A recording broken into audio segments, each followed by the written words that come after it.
Hi friends, welcome back to Current Affairs Analysis video. இந்த வீடியோவில் department of employment and training நம்ம Tamil Nadu government அபிஷியலாக launch பண்ணுற monthly current affairs base பண்ணி நம்ம வீடியோ பார்த்துட்டு வரோம். ஆல்ரெடி நம்ம வந்து டாபிக்ஸ் 65 வரையும் கவர் பண்ணியாச்சு. சப்போஸ் மிஸ் பண்ணியிருந்தா பிளேலிஸ்ட்டில் இருக்கும், செக் பண்ணிக்கோங்க. ஓகே, இன்னைக்கு டாபிக் உள்ள போகலாம் வாங்க. ஆஸ் யூஷுவலாக நம்ம ஒரு டாபிக் எடுத்துக்கிட்டால் ஒரு எம்சிக்யூஸ் தென் வந்து அதனுடைய டெஃபினேஷன்ஸ் பார்ப்போம்ல, எக்ஸ்பிளனேஷன் அதே மாதிரி பார்ப்போம். Okay, first question, according to economic survey 2025-26 how much did women participation in rural employment rise from financial year 14 to financial year 25? A 35 to 50%, B 48 to 58%, C 42 to 55%, D 50 to 62%. Correct answer என்ன? Option B 48 to 58%. கிராமப்புற வேலைன்றது last 2 டிகேட்ஸாக வந்து இந்திய சமூக பாதுகாப்பின் முக்கியத்துவம் வந்து act பண்ணிட்டு வருது. கொஸ்டினில் பார்த்து அதே இதுதான் 48 to 51% பெண்களின் பங்கேற்பு அதில் இருக்குது. அதில் முக்கியமானது எதுனா எம்ஜி நரேகா ஆக்ட் 2005 இன்ட்ரடியூஸ் பண்ணாங்களே 100 நாள் வேலைவாய்ப்பு, அதுதான் வந்து முக்கியமான இந்த ஒரு பார்ட்டாக இருக்குது. ஓகே ஃப்ரெண்ட்ஸ், உங்களுக்கான ஒரு டாஸ்க். ரீசெண்டாக வந்து எம்ஜி நரேகா வந்து ஏர்லியாக வந்து சென்ட்ரல் கவர்மெண்ட் ஸ்கீம் இருந்துச்சு. அதாவது 100% வந்து சென்ட்ரல் கவர்மெண்ட்டே பண்ணி தர மாதிரி இருக்கும். இப்போ வந்து சென்ட்ரலி ஸ்பான்சர் ஸ்கீமாக வந்து அனௌன்ஸ் பண்ணியிருக்காங்க. சென்ட்ரல் அண்ட் ஸ்டேட் ஷேர் எவ்வளோன்னு தெரிஞ்சால் கமெண்ட் செக்ஷனில் சொல்லுங்கள். ஓகே, நெக்ஸ்ட் கொஸ்டின் போகலாமா?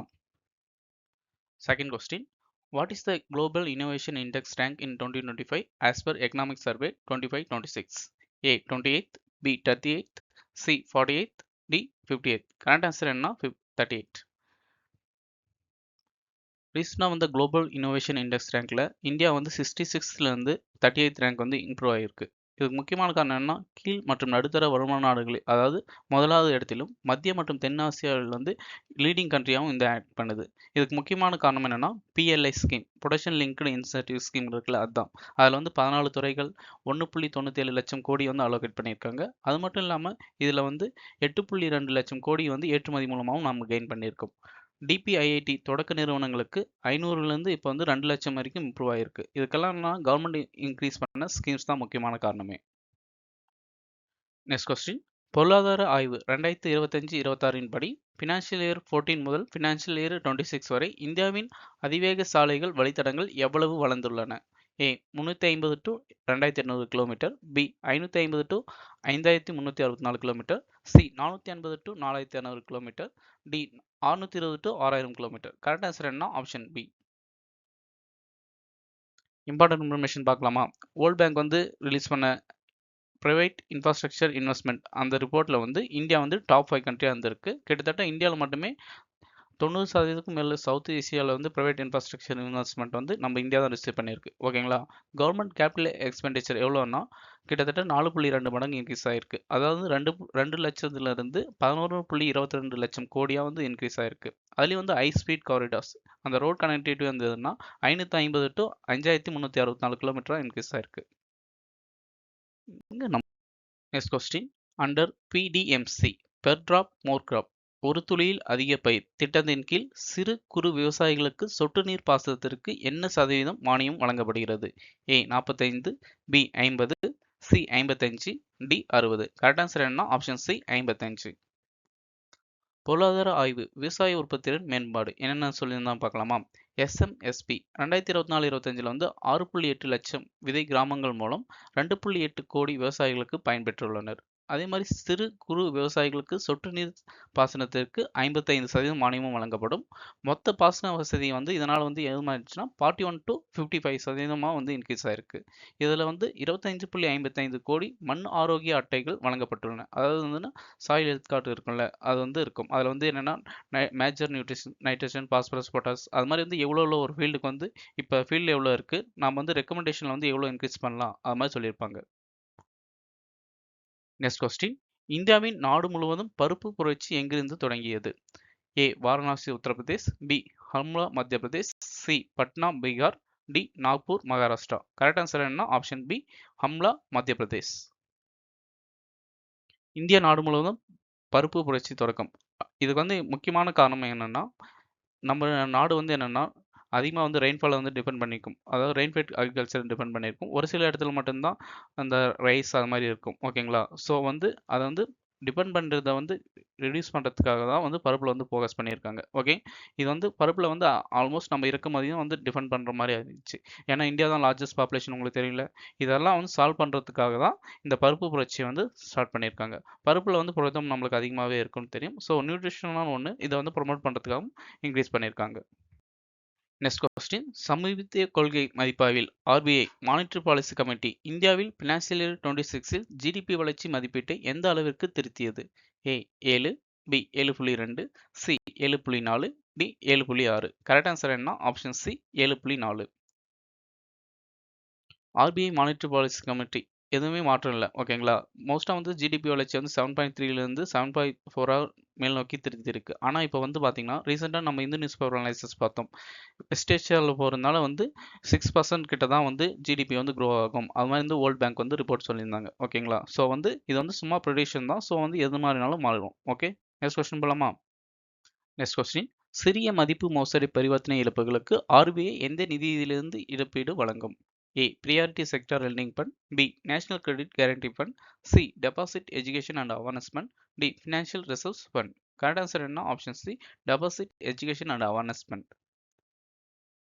சிறிய மதிப்பு மோசடிகளில் ஓடிபி பகிர்ந்திருந்தாலும் 25,000 ரூபாய் வந்து இழப்பீடு தரப்படும். அதே வந்து என்ன, வாடிக்கையாளருக்கு ஒரு முறை வந்து 25,000 அல்லது இழப்பில் 85% அளிக்கப்படும்.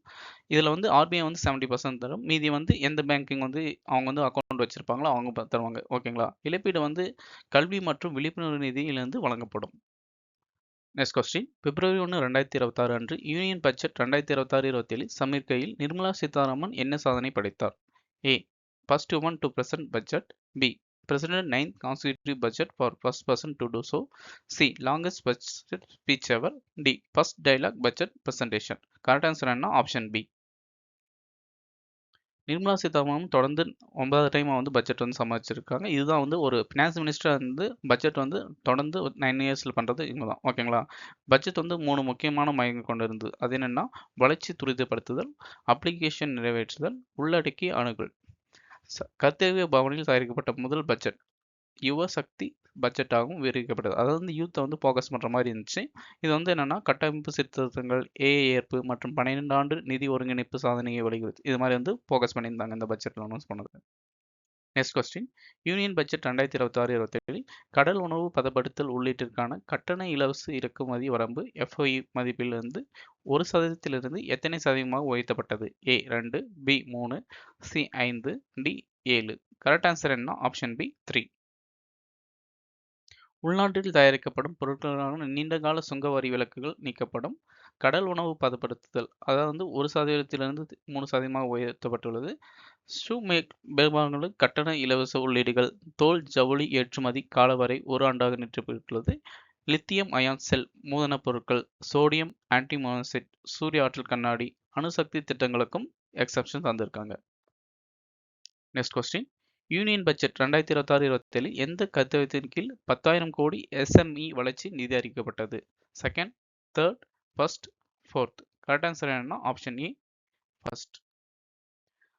10,000 கோடி எஸ்எம்இ வளர்ச்சி நிதி எதிர்கால எம்எஸ்எம்இ சாம்பியன்கள். ஓகேங்களா, இதில் வந்து 10,000 கோடி வந்து என்னென்னா எம்எஸ்எம்இ இருக்கும்ல, மோஸ்ட்டாக இந்தியாவில் வந்து கிட்டத்தட்ட வந்து பிஸ்னஸ் நடத்த பண்ணுறாங்கன்னா 85% வந்து எம்எஸ்எம்இ தான் இருப்பாங்க. ஸோ அவங்கள வந்து ப்ரொமோட் பண்ணுறதுக்காக இந்த ஸ்கீம் வந்து அலோகேட் பண்ணியிருக்காங்க. நிதி செயல்திறன் வளர்ச்சி அளவுகளின் அடிப்படையில் எம்எஸ்எம்இகளுக்கு ஆதரவு. சுயசார்பு இந்திய நிதியத்தில் 2021 கூடுதல் வந்து என்னன்னா 2,000 கோடி வந்திருக்கு. டிஆர்இடிசி தளம் மூலம் எம்எஸ்எம்இகளுக்கு ஏற்கனவே 7 லட்சம் கோடி வந்து செயல்படுத்தப்பட்டுள்ளது. எம்எஸ்எம்இக்கு வந்து முக்கியமாக வந்து என்னென்னா ஒரு ஸ்கீம் இருக்கும். ஓகேங்களா, கிஷோர் தருண் அது மாதிரி அதனுடைய ஸ்கீம் வந்து எவ்வளோ அப்பர் லிமிட்னா 20 lakhs இருக்கும். அது வந்து 3 வந்து ஸ்பிளிட் பண்ணிப்பாங்க. ஸோ அதுவும் வந்து எக்ஸாம் ஃபோக்கஸ் ரிலவெண்ட்டான ஒன்று. அது வந்து எக்ஸ்ட்ரா வந்து தெரிஞ்சு வச்சுக்கோங்க. நெக்ஸ்ட், யூனியன் பட்ஜெட் 2026-27 முந்தைய ஆண்டை விட வேளாண் ஒதுக்கீடு எத்தனை சதவீதம் அதிகரித்துள்ளது? A 1.8, B 2.6, C 3.5, D 4.2. Correct answer என்ன? Option B 2.6. வேளாண் ஒதுக்கீடு வந்து 2.6% வந்து இது பண்ணியிருக்காங்க. அதாவது வந்து 2.6% ப்ரீவியஸ் இயர் கம்பேர் பண்ணும்போது 3000 கோடி வந்து அக்ரிகல்ச்சருக்கு எக்ஸ்ட்ரா இன்வெஸ்ட்மெண்ட் பண்ணியிருக்காங்க. இதுக்கான காரணம் என்னன்னா, வேளாண் ஆராய்ச்சி வந்து மந்த நிலையில் இருக்கு. ஓகேங்களா? போதுமான ஆராய்ச்சி இல்லாம விவசாயிகள் வந்து நிறைய சஃபர் பண்றாங்க. அதை வந்து சால்வ் பண்றதுக்கு அது பண்ணியிருக்காங்க. ஓகேங்களா? அது மட்டும் இல்லாம இறக்குமதி வந்து நிறைய வந்து இருக்கும். ஓகேங்களா? அதுக்காக சால்வ் பண்றதுக்கு பருப்பு புரட்சி, பிஎம் குசம் இது மாதிரி ஸ்கீம்ஸ் எல்லாம் எக்ஸ்டெண்டும் பண்ணியிருக்காங்க. எஃப்இஓ, வேளாண் தளவாட, குளிர்ச்சி சங்கிலி உள்கட்டமைப்புகளும் கவனம் பண்ணணும். இந்த மாதிரி 3000 கோடி இன்க்ரீஸ் பண்ணி அலோகேட் பண்ணியிருக்காங்க. Next question. யூனியன் பட்ஜெட் 2026-27 அறிவிக்கையின்படி புதிய வருமானம் வரி சட்டம் 2025 எப்போது நடைமுறைக்கு வரும்? ஏ. ஜனவரி 26, பி. ஏப்ரல் 26, ஜூலை 26, டி. அக்டோபர் 26. ஓகே. புதுமான வருமான சட்டம் வந்து ஏப்ரல் 2025 26ல வந்து ஸ்டார்ட் பண்ண போறோம். அதுதான் இந்த மாதம் வந்து இருக்குல்ல, இப்போ தான் ஸ்டார்ட் பண்ணாங்க. ஓகேங்களா? வெளிநாடு சுற்றுலா, கல்வி, மருத்துவத்திற்கு குறைந்த டிசிஸ் விகிதங்கள், எளிமையாக்கப்பட்ட டிடிஎஸ் இதுதான் இதனோட ஃபீச்சர்ஸ். வருமான வரி திருத்தி சமர்ப்பிப்பதற்கு நீட்டிக்கப்பட்ட கால அட்டவணை. செகண்ட், கூட்டுறவுகள் ஐடி சேவைகளுக்கு வரி நிவாரணம், சிறு குற்றவியல் குற்றவியல்களும் நீக்கம். அது மாதிரி கிரிமினலைசேஷன் ப்ராசஸ் வந்து நிறைய இது பண்ணிட்டு சிவில், அதாவது வந்து ஃபைன் மட்டும் கட்டினா போதும். முன்னாடி எல்லாம் ஜெயில் போகிற மாதிரி இருக்கும். இப்போ வந்து ஃபைன் மட்டும் கட்டினா போதும். அது மாதிரி வந்து ரிடியூஸ் பண்ணியிருக்காங்க. ஸோ வந்து நிறைய இதனால் வந்து ஃபாரின் டைரக்ட் இன்வெஸ்ட்மெண்ட் அது மாதிரி நிறைய வரும். ஸோ வந்து கண்ட்ரிக்கான எக்கனாமிக் குரோத்தில் வந்து ஹெல்ப்ஃபுல்லாகவும் இருக்கும். நெக்ஸ்ட், 16th நிதி ஆணையம் பரிந்துரையின்படி பேரிடர் மேலாண்மை மாநிலங்களுக்கு மொத்த நிதி என்ன? 1,50,000 கோடி, 2,04,401 கோடி, 1,75,000 கோடி, டி. 2,50,000 கோடி. கரெக்ட் ஆன்சர் என்ன? Option B. 16th நிதி ஆணையம், அதாவது ஃபினான்ஸ் கமிஷன் என்ன பண்ணிப்பாங்கன்னா, மாநிலங்களுக்கு வந்து எவ்வளோ ஷேர் பண்ணுவாங்கன்னா 41%. அதாவது 100% வந்து டேக்ஸ் மொத்தமாக கலெக்ட் பண்ணால் சென்ட்ரல் கவர்மெண்ட்னா, ஸ்டேட் கவர்மெண்ட் வந்து அதில் வந்து 41 ரூபாய் வந்து ஸ்டேட் கவர்மெண்ட்டுக்கு வந்து தரணும். அதுதான் வந்து ஓகேங்களா? இதில் வந்து என்னென்னா, செஸ் அண்ட் சர்சார்ஜ் வந்து அதை பற்றி எதுவுமே பேசல. செஸ் அண்ட் சர்சார்ஜ் என்னென்னு தெரியுமா? ஒரு டேக்ஸ் இருக்குன்னா அடிஷ்னல் டேக்ஸ் போடுவாங்க. அது வந்து மற்ற சிம்பிளாக ஒரு டேக்ஸ் இருந்தால் சென்ட்ரல் கவர்மெண்ட் வாங்கினாலும் அது வந்து ஸ்டேட் கவர்மெண்ட் தரணும். அதே செஸ் அண்ட் சர்சார்ஜ்ன்றது எக்ஸ்ட்ரா டேக்ஸ். அந்த சென்ட்ரல் கவர்மெண்ட் வந்து ஸ்டேட் கவர்மெண்ட்டுக்கு தரணும்னு எந்த ஒரு நீடும் இல்லை. ஓகே, அதை பற்றி எந்த ஒரு டிஸ்கஷனும் பண்ணல இந்த ஃபினான்ஸ் கமிஷன். தென் பேரிடர் மேலாண்மை ஆல்ரெடி சொன்ன மாதிரி 20401 வந்து கோடி வந்து இது பண்ணியிருக்காங்க. உள்ளாட்சி மானியங்கள், அதாவது லோக்கல் பாடி இருக்குங்களா, 73, 74 பஞ்சாயத்து அண்ட் முனிசிபல், அவங்களுக்கு எதுனா 7,91,493 கோடி. ஓகே, அதில் வந்து 80% வந்து அடிப்படையாக இருக்கும். 20% வந்து அந்த பஞ்சாயத்து எது மாதிரி செயல்படுறாங்க அதை பேஸ் பண்ணி தருவாங்க. அதே மாநில நிதி பற்றாக்குறை சிஎஸ்டிபி 3% வரம்பு வந்து இது பண்ணிப்பாங்க. 10,000 கோடி நகரமயங்களுக்கு பிரீமியமாகவும் அலோகேட் பண்ணியிருக்காங்க. Next question. டிசம்பர் 31, 2025 நிலவரப்படி குஜராத்தின் ஒட்டுமொத்த புதுப்பிக்கத்தக்க ஆற்றல் திறன் மற்றும் இந்தியாவின் மொத்தத்தில் அதன் பங்கு என்ன? A. 35.2 gigawatts 13.5%, B. 42.583 gigawatts 16.5%, C. 38 gigawatts 15.2, D. 47 gigawatts 18%. Correct answer என்ன? Option B. புதுப்பிக்கத்தக்க ஆற்றலை குஜராத்தின் வழிநடத்தும் குஜராத் வந்து கிட்டத்தட்ட 42 ஜிகாவாட்ஸ் வந்து பண்ணிருக்கு. அதாவது வந்து இந்தியாவிலே வந்து ரினியூபிள் எனர்ஜியில் வந்து ஃபஸ்ட்டு யார் இருக்காங்கன்னா குஜராத் ஸ்டேட் தான். ஓகேங்களா? மொத்த ரினியூபிள் எனர்ஜியில் ஃபஸ்ட்டு, அதே காற்றாலை அதில் வந்து ஃபஸ்ட்டாக இருக்குது. தென் சூரிய ஆற்றலில் வந்து செகண்ட் பிளேஸில் இருக்குது. சூரிய ஆற்றலில் வந்து என்ன 25,000 மெகாவாட் இருக்குல்ல, அது வந்து தரை, மேற்கூரை மற்றும் கலப்பு மற்றும் தனிவலை அமைப்புகள் வந்து யூஸ் பண்ணுறாங்க. இந்தியாவின் வேகமான புதுப்பிக்கத்தக்க ஆற்றல் மாற்றத்தை இது வந்து பிரதிபலிக்கிறது. Next question. பட்ஜெட் 2026-27 முன்மொழியப்பட்ட கல்வி முதல் வேலைவாய்ப்பு மற்றும் நிறுவனம் குழுவின் முதன்மை ஆணை என்ன?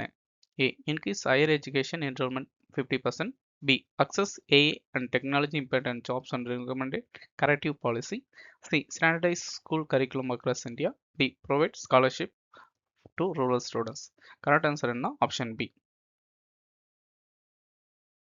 கல்வி முதல் வேலைவாய்ப்பு மற்றும் நிறுவன உயர்மட்ட குழு அவங்க என்னென்ன ரெக்கமெண்டேஷன் பண்ணிக்கலாம் பார்க்கலாம். யூனியன் பட்ஜெட் 2026-27 உயர் அதிகார நிலை கல்வி முதல் வேலைவாய்ப்பு மற்றும் நிறுவனம் குழு முன்மொழியப்பட்டது. இதனோட ஆணை என்னன்னா, வேலைகள் மற்றும் எதிர்கால திறன் தேவைகள் மீதான ஏஐ மற்றும் வளர்ந்து வரும் தொழில்நுட்பங்களின் தாக்கத்தை மதிப்பீடு செய்வது.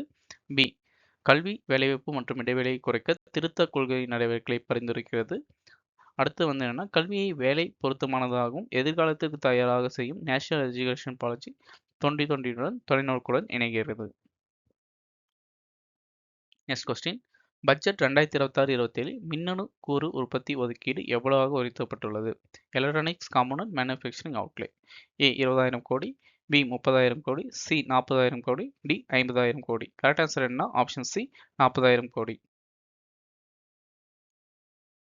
பட்ஜெட் உற்பத்தி அது வந்து என்ன 40,000 கோடியாக வந்து உயர்த்தப்பட்டுள்ளது. இதில் வந்து அரிய பூமி காந்தங்கள், கொள்கலன் உற்பத்தி மற்றும் வேதியியல் பூங்காக்களுக்கு புதிய திட்டங்கள். ஓகேங்களா? அதனால் rare earth magnets, container manufacturing and chemical parks. Okay. நிதி பற்றாக்குறையில் வந்து 2026-27 ஜிடிபியின் 4.3% ஆகும். நகர பொருளாதார பகுதிகள் மூலம் டயர் 2 அண்ட் டயர் 3 நகரங்களுக்கு முன்னுரிமையும் அளிக்கப்படும். நெக்ஸ்ட் பட்ஜெட் 2026-27 5 ஆண்டுகளில் CUS அதாவது கார்பன் கேப்சர் யூட்டிலைசேஷன் ஸ்டோரேஜ் செயல்படுத்துதலுக்கு எவ்வளவு ஒதுக்கப்பட்டுள்ளது? A 10,000 கோடி, C 15,000 கோடி, D 20,000 கோடி. கரெக்ட் ஆன்சர் என்ன? ஆப்ஷன் சி 20,000 கோடி. 3 வேதியியல் பூங்காக்கள் மற்றும் CCUOக்கம் பட்ஜெட்டில் வந்து 3 வந்து பூங்கா இது பண்ணியிருக்கின்றாங்க. அதில் வந்து வேதியியல் உட்பட்டது வந்து 5 தொழில்துறை துறைகளை CCUS ஊக்குவிக்கப்படும். 5 ஆண்டுகளில் வந்து 20,000 கோடி இது பண்ணியிருக்காங்க. இதில் வந்து ஆல்ரெடி வந்து 200 பழைய ஸ்கீம்ஸும் வந்து தொழில்நுட்பம் வந்து இது பண்ணியிருக்காங்க. இதனோட எய்ம் என்னன்னா இறக்குமதியை வந்து ரிடியூஸ் பண்ணுறது தான். நெக்ஸ்ட் பட்ஜெட் 2026-27 அறிவிக்கப்பட்ட 7 அதிவேக ரயில் தடங்களின் மொத்த மதிப்பீட்டு முதலீடு திறன் என்ன? A 8 லட்சம் கோடி, B 12 லட்சம் கோடி, C 16 லட்சம் கோடி, D 20 லட்சம் கோடி. கரெக்ட் ஆன்சர் என்ன? ஆப்ஷன் சி 16 லட்சம் கோடி. நெக்ஸ்ட் 7 ஹை ஸ்பீட் ரயில் கார்டர்ஸ் அனௌன்ஸ் பண்ணியிருக்காங்க. அது எங்கன்னா மும்பை, புனே, புனே ஹைதராபாத், ஹைதராபாத் பெங்களூர், ஹைதராபாத் சென்னை, சென்னை பெங்களூர், டெல்லி வாரணாசி, வாரணாசி அண்ட் சிலிகுர். இது வந்து 4000 கிலோமீட்டர் கவர் பண்ணப்படும். இதில் வந்து 14 லட்சம் கோடி வந்து இன்வெஸ்ட் பண்ணியிருக்காங்க. ஓகேங்களா? நெக்ஸ்ட் கொஸ்டின் வேளாண் உள்கட்டமைப்பு நிதி 2020 முதல் எவ்வளவு அனுமதித்துள்ளது மற்றும் எத்தனை திட்டங்களுக்கு? ஏ 50,000 டு 80 கோடி 80,000 ப்ராஜெக்ட், பி 80,000 கோடி 1.5 லட்சம் ப்ராஜெக்ட்ஸ், சி 65,000 கோடி 1.2 லட்சம் ப்ராஜெக்ட்ஸ், டி 1 லட்சம் கோடி 2 லட்சம் ப்ராஜெக்ட்ஸ். கரெக்ட் ஆன்சர் என்ன? Option B.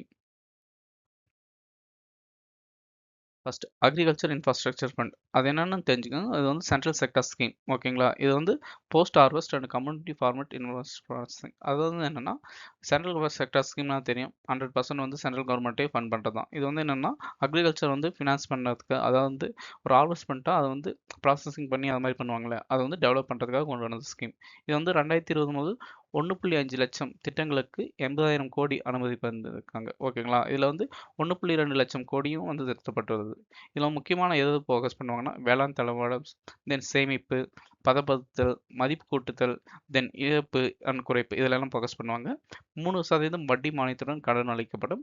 7 ஆண்டுகள் வரை வந்து இது பண்ணுவாங்க. இந்த டேட்டாவெல்லாம் ஞாபகம் வச்சுங்க. இது வந்து ப்ரிலிம்ஸ் கேட்கறதுக்கும் வாய்ப்பு இருக்கு.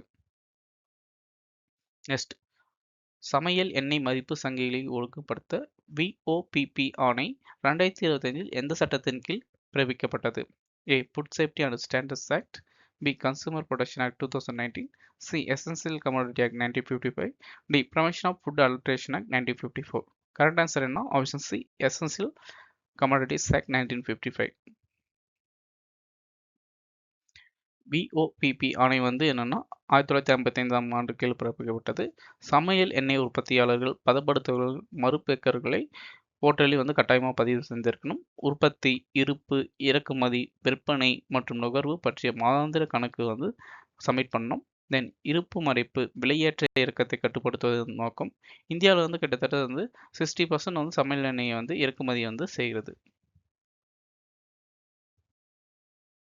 ஓகே ஃப்ரெண்ட்ஸ், இன்றைக்கான டாபிக் வந்து ஒரு டைம் பார்த்தோங்களே, அது வந்து இந்த வீடியோ வந்து பாஸ் பண்ணி ரிவிஷன் பண்ணிக்கோங்க. என்னென்ன பார்த்தோன்னா rural development, innovation survey, infrastructure survey, agriculture productivity, first revolution, RBI repo rate, RBI fraud compensation, union கவர்மெண்ட்டோட 3 கத்தர்ஸ் என்னென்ன, custom tariffs, SME growth fund, agriculture budget, tax reform, 16th finance commission, growth renewables, then education employment, budget manufacturing, chemical parks, 7 HR corridors, AAP, then VOPPA. Thanks for வாட்சிங் friends. நம்ம வீடியோ பிடிச்சிருந்தா like பண்ணுங்கள். நம்ம இன்றைக்கி பார்த்தது என்னென்னா தமிழ்நாடு எக்கனாமிக் அண்ட் பட்ஜெட்டில் வந்து அனௌன்ஸ் பண்ணது எல்லா டீட்டெயில்ஸ் பார்த்தோம். எக்கனாமிக் அண்ட் சர்வே அண்ட் பட்ஜெட்ஸ்லாம் இம்பார்ட்டன்ஸ் டாபிக் தெரியும். ஸோ வந்து ஒரு டைம் வந்து நோட்ஸும் வந்து கிளியராக பார்த்துக்கோங்க. இந்த நோட்ஸுக்கான லிங்க் வந்து நம்ம டிஸ்கிரிப்ஷனில் வந்து இது பண்ணிப்போம். நம்ம வெப்சைட்டில் இருக்கும், அதை வந்து அப்டேட் பண்ணியிருக்கேன், செக் பண்ணிக்கோங்க. Any doubt or suggestion for improvement comment செக்ஷனில் சொல்லுங்கள். ஓகே ஃப்ரெண்ட்ஸ், நெக்ஸ்ட் வீடியோவில் பார்ப்போம்.